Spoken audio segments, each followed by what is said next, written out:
হাসরের ময়দানে 5 শ্রেণীর ব্যক্তির দোয়া কবুল হবে না। কয় শ্রেণীর?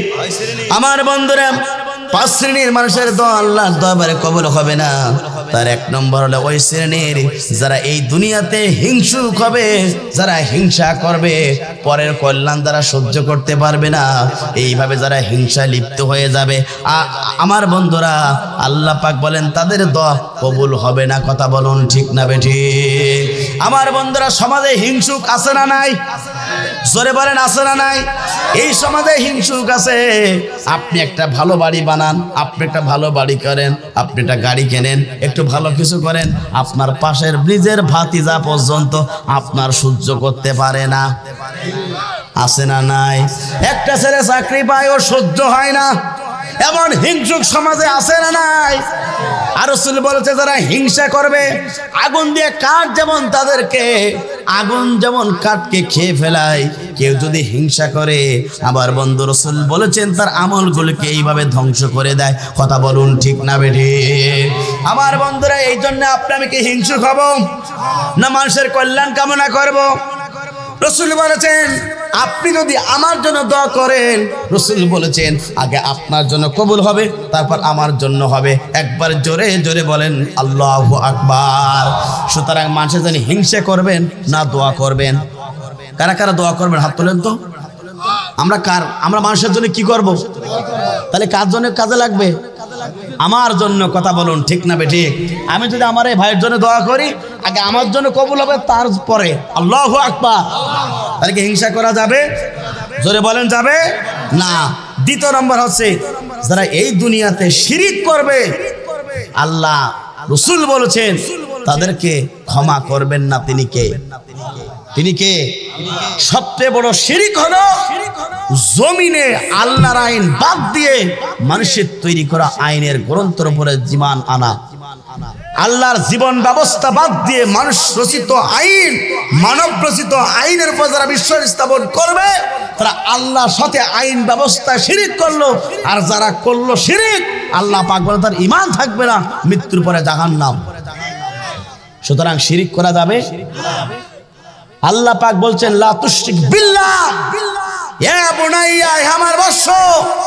লুকমান আলাইহিস সালাতু ওয়াস সালাম বলেছিলেন খবরদার লা তুশরিক বিল্লাহ, তোমরা আল্লাহর সাথে শিরিক করবে না। কথা বলুন ঠিক না বেঠিক? আমার বন্ধুরা, শিরিক যারা করে তাদের দোয়া কবুল করবেন না। তিনি কে? তিনি কে? আমার বন্ধুরা, এখানে শেষ নয়। যারা সূরা মাইদার 71 নম্বর আয়াতে আল্লাহ পাক বলছেন যারা শিরিক করবে তাদের জন্য জাহান্নাম ওয়াজিব, জান্নাত হারাম। অথচ আমরা জান্নাত প্রত্যাশী, ঠিক না বেঠিক? আল্লাহ পাক বলে যারা শিরিক করবে জাহান্নাম ওয়াজিব হবে, জান্নাত হারাম হবে। যারা শিরিক করবে, কথা কার? কিন্তু অনেকে আছে বাচ্চা না হলে দরবারে চলে যায়, মা একটা বাচ্চা দাও, বাবা একটা দাও গো। তোর বাবা কি ফ্যাক্টরি নিয়ে বসে আছে? বাচ্চা দেওয়ার মালিক কে? না দেওয়ার মালিক কে? ছেড়ে দেওয়ার মালিক কে? মেয়ে দেওয়ার মালিক কে? না দেওয়ার মালিক কে? চাইবেন কার কাছে? দরবারে গিয়ে চাওয়া যাবে? ধরো কুলকি মারো টান, গাঞ্জা বাবার শিকান, বাবা এখন আমার তাবর দিতেছে বাবা। কথা বলুন ঠিক না বেঠিক? সুতরাং সন্তান চাইবো কার কাছে? আমার বন্ধুরা, দ্বিতীয় নম্বর হলো যারা শিরিক করবে, আল্লাহ রাসূল বলেছেন তাদের দোয়া কবুল হবে না। আমার বন্ধুরা লক্ষ্য করুন, তৃতীয় নম্বর হলো যারা পিতামাতার নাফরমানি সন্তান হবে, তাদের দোয়া আল্লাহর দরবারে কবুল হবে না। কথা বলুন ঠিক না বেঠিক? নাফরমানি সন্তান সমাজে আছে না নাই? জোরে বলেন আছে না নাই?